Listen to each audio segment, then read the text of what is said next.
arrived at Petite. We are getting the aeroplanes ready. We've got my RV, Juliet, Charlie, Oscar. We've got India Uniform Juliet, which is a safari. And then my safari in the back there. I think they're just finishing loading up the last few bits and pieces. But we're ready to go to the Kalahari Bundu Bash. I am so looking forward to this. It's warming up a little bit, but it's still so bloody cold here. What a beautiful day to fly though.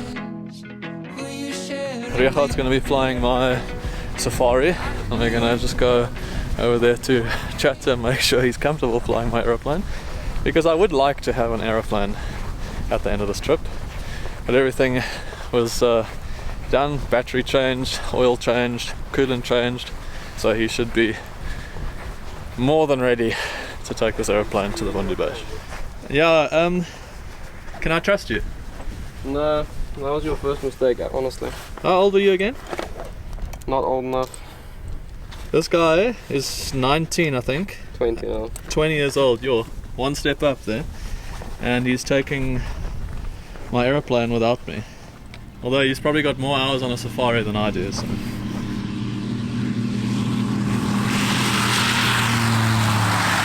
And there they go. My airplane flying without me inside it. It is always very, very weird to see something like that. But I'm glad I'm able, and so lucky I'm able to take both my RV and the safari to the Bundu Bash. I am looking forward to this weekend. I'm going to get into the RV now and get that thing started. It's a hot start, and then catch these guys on the way back. It looks like they might be doing a little flight pass. Let's see what they do, but I will see them up again in the air.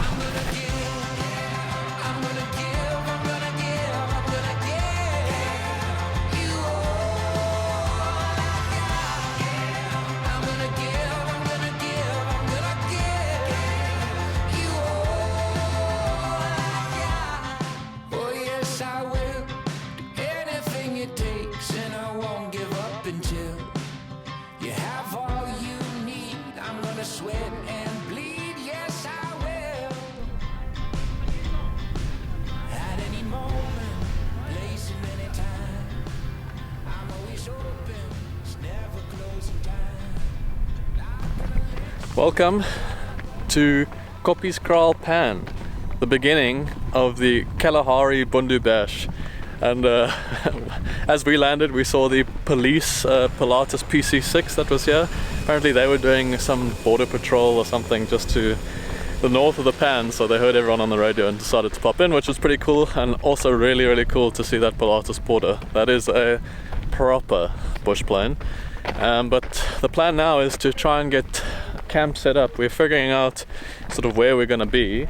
I see there's a bunch of tents already set up, so I need to find where my stuff is, because I couriered it here, and then set up camp and get right into this Bundu Bash. I'm looking forward to it.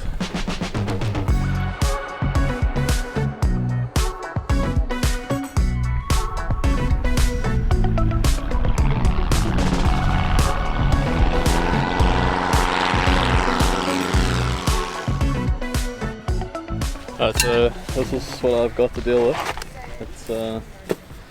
It made it. It came with a courier, so I mean, just the packaging is ripped, but I have now got to open this all up, full of dust of course, and then set my tent up. Hopefully that's not going to take me too long.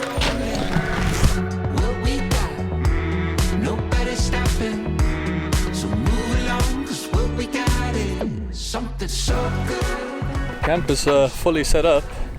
I've got the big tent there, the benefits of not having to carry it in an aeroplane. And we've got lights hanging, we've got a solar panel on there. We're just fully set up, but it is time for lunch. I don't know where everyone else is. They've all left me behind, but it's burgers for lunch today. Just to give you an idea of how well organized this event is, there's a whole marquee set up here, and you can see they've even gone with like crazy decor and wonderful stuff like that, which is very cool to see, and definitely makes the trip out here worth it. Look at this. It's like all these people inside here. We could be in a city somewhere, but we're in the middle of nowhere. And that is coming to the end of the day, first day here at Koppies Kraal Pan. Today was more people getting here, not many people flying after the long trips that they've done to get here. But we just did a absolutely incredible formation flight, which is always nice to do, and always nice to come past all these beautiful aeroplanes that are on the line up here at Koppies Kraal. So the plan for the rest of the evening is get the planes tied down and head for dinner. Hopefully have a couple of drinks with everyone here, and then settle down for the night and start flying again tomorrow. I see I'm already sunburnt. Welcome to the Kalahari Bundu Bash Day 2. It's absolutely freezing here this morning, but the aeroplanes are all starting up and heading on their way to go out and do some activities now this morning. I think most people will probably be flying to lodges and having breakfast like that. What our plan is so far, I have no idea, but I assume we will sit together and talk about it. I'm going to take the RV this morning, and Regat's going to take the Safari. And like a good pilot, he is cleaning my Safari. Thank you, sir. Thanks. So I'm going to have to try and stay with these guys, fly circles around them and just mess around whilst we head to whatever spot we head to this morning, but no specific plans. It's actually quite nice to just take it easy and do what we want to do. Alright, so we are in the aeroplane, and I'm in the RV. Regat is in my Safari. It's going to be good to fly both aeroplanes next to each other. We did that on the way here, just a little bit. But now we're at the pan, and we're free to do whatever we want. We're not trying to get anywhere, so this should be good fun this morning. And the first, I suppose, official day of the Koppies Kraal Bundu Bash fly-in. And what a nice bunch of people that have turned out. 75 aircraft. How are you doing there? 125 people, which is always nice, and all interested in the same hobby, interested in the same things, so lots to talk about, and lots of new people to meet, which is super nice. But yeah, this flight's probably just going to be a quick little half-an-hour flight. I see the little bit low on fuel in the Safaris, so we're just going to buzz around here, hop over from this pan to Huxkian pan, do a little bit of flying around there. That's probably a 2-minute flight, something like that. And then we'll see where the rest of the day takes us. No plans, nice and easy, and get some filming done at camp later on as well, just to give you guys an idea of how incredibly well organized this event is. I've never been to an event like this, out in the middle of nowhere. There is no electricity, there is no piped water, there's no sewerage, so everything is brought in, and they do an incredible job. So well done to the Bundu Bash team. Koppies Kraal traffic, Charlie Oscar rolling on Israel.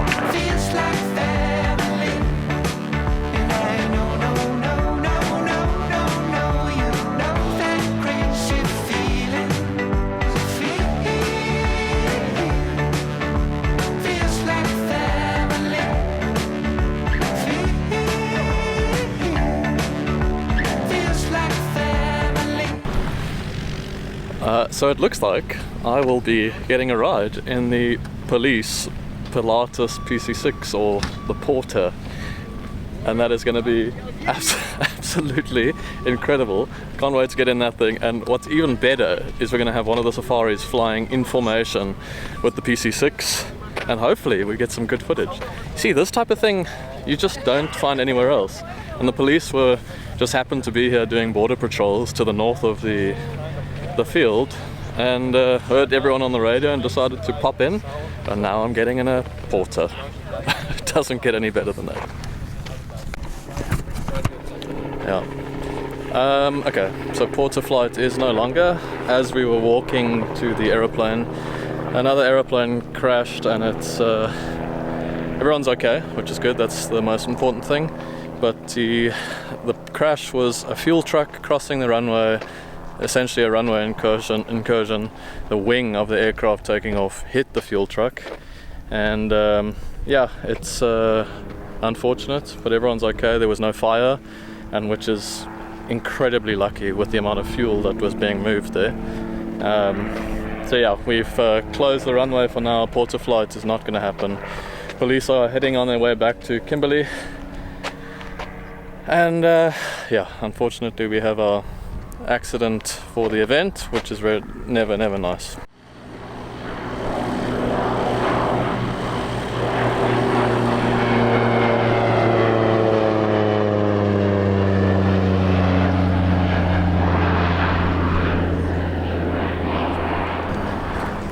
Okay, so Runway is back open again. That was all a bit of a tense little moment after that crash. As I said earlier, it could have been a lot more serious than what it was, but good job, everyone is okay, and we will now continue with the rest of the Bundu Bash. It is Friday today and we're here until Sunday, so hopefully we can at least forget about that for the next couple of days, and hopefully the guy who owns the aircraft can get that sorted out with insurance and all the things. And it's a terrible thing to happen, but these things do happen. So let's continue on the rest of the Bundu Bash. We might go for a flight in the safaris a little bit later, but it is the heat of the day now. Wind is pretty strong, but yeah, we probably get up again later this afternoon and just hang out for the rest of the afternoon. In the sink is full of flowers, bathtub soaking the dishes, got a couch in the den, but we all just hang in the kitchen.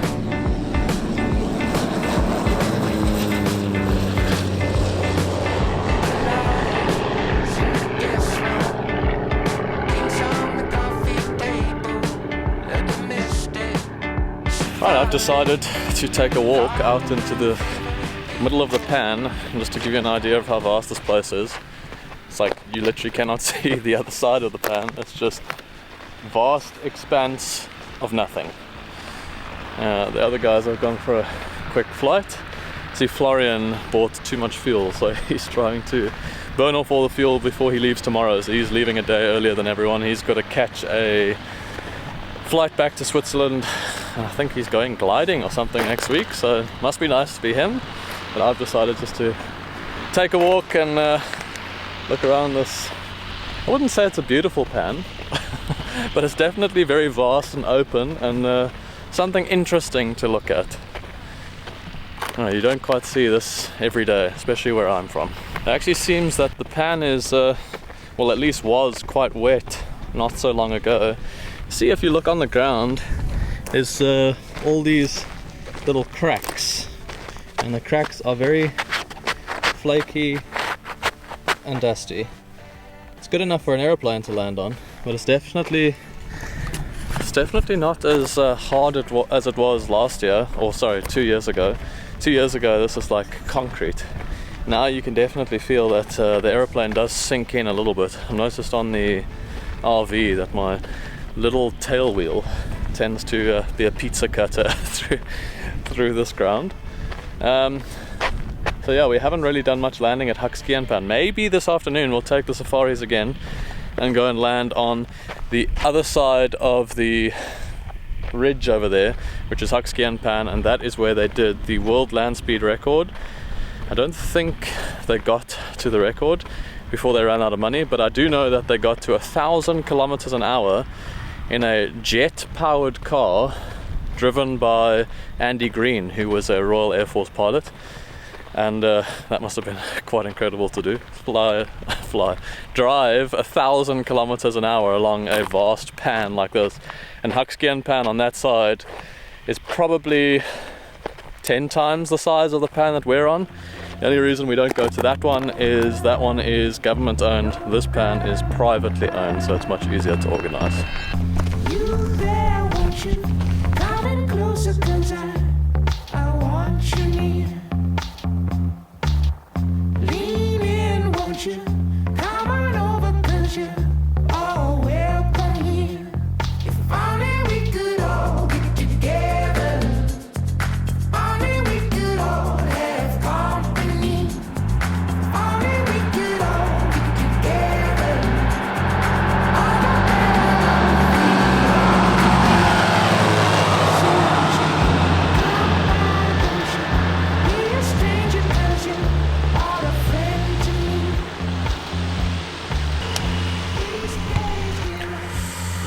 Welcome to cold, day 3 of the Kalahari Bundu Bash. I've just woken up, and Florian and Gottfried are already in the plane, and they are heading back to Johannesburg today because they head back to Switzerland this evening. So they've got a 6-hour flight ahead of them. I have just woken up and I need to get some coffee. It is freezing cold and I'm very tired.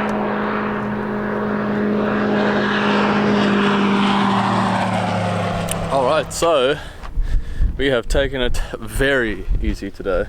But I thought while we were on the ground and not flying so much this morning, we definitely are planning to go on a flight this afternoon. But while we're on the ground, maybe we should just show you around the camp and how we've set this place up. So like I've mentioned before, we were able to courier our camping gear to the event, which saved a lot of weight in the aeroplanes. And this is my tent. Regat is also staying with me, or Ricky. We know him from the Meerkat video. And we're both in a 4-man tent. And we've actually set up a bunch of lights, which looks really cool. These are all connected to the EcoFlow batteries that we brought along. And yeah, just a simple 4-man tent. It's very messy inside here with all sorts of chargers and cameras and things like that. But we've got 2 stretchers here, and all of this stuff most certainly would not have been able to come in the aeroplanes. So very glad that we were able to bring the stuff by courier. We've got all our camping chairs. Camping has been more like glamping. It's not so much the aeroplane camping that we usually do. Okay, so this is the front of the tent, or the front of the sort of main area, clubhouse, makeshift clubhouse, and very, very well done. You can see they've even gone to detail now on the decor that they put here. They set up little gardens, which is super cool. All this hanging stuff, everything is absolutely beautiful and really, really well done. And whilst I'm in front of the Masasa umbrellas, that is a sponsor for the video today. They have sponsored this event as well as my flying to the event, which is really, really cool, and I'd like to thank them for doing that. They are an ARO here in South Africa, and you can sign up to become a member. Every pilot should be part of the Aero Club, and within Aero Club there are AROs that you should also be part of. If you are flying light aircraft, Masasa is definitely one of the best AROs to support out there. It's coming to that time of day where it's almost time to fly, and today, this afternoon, we are going to be flying the RV. We flew the Safari yesterday and the day before, and I think it's time to give the RV a bit of a run. So we've got a bit of fuel left that we can use, and then we should have enough fuel to get to at least the first fuel stop tomorrow on our way back to Johannesburg. Chile Charlie Oscar RV7 on the roll 01.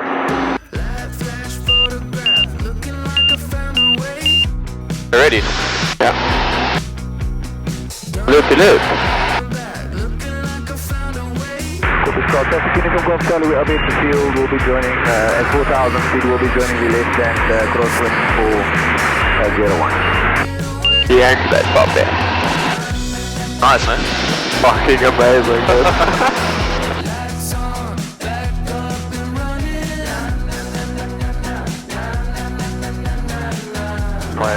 Spotting traffic off the runway inside low level past runway 01.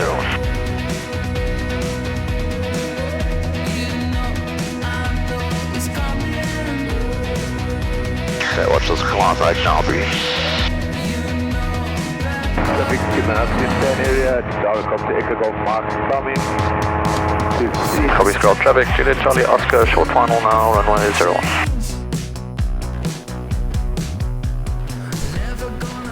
Fun little flight in the RV, and a good way to end off the flying in the Bundu bash. This aeroplane amazes me every time I fly it. Did a couple of loops and a couple of rolls out to the north of the field, which was good fun. First time Regat's done a loop in 10 years, so he was super excited about that, and he also got to do a couple of rolls as well. So great way to end the Bundu bash. See, everyone is now lining up for fuel because I would assume they're all departing early tomorrow morning. I don't need to rush too much tomorrow morning, so I will get fuel tomorrow morning, pack up the tents, get everything loaded up to be sent back to Johannesburg, and then I would assume I'm going to be nice and light flying back to Joburg. So looking forward to the trip, but also looking forward to the last night at Koppieskraal Pan for the Kalahari Bundu bash.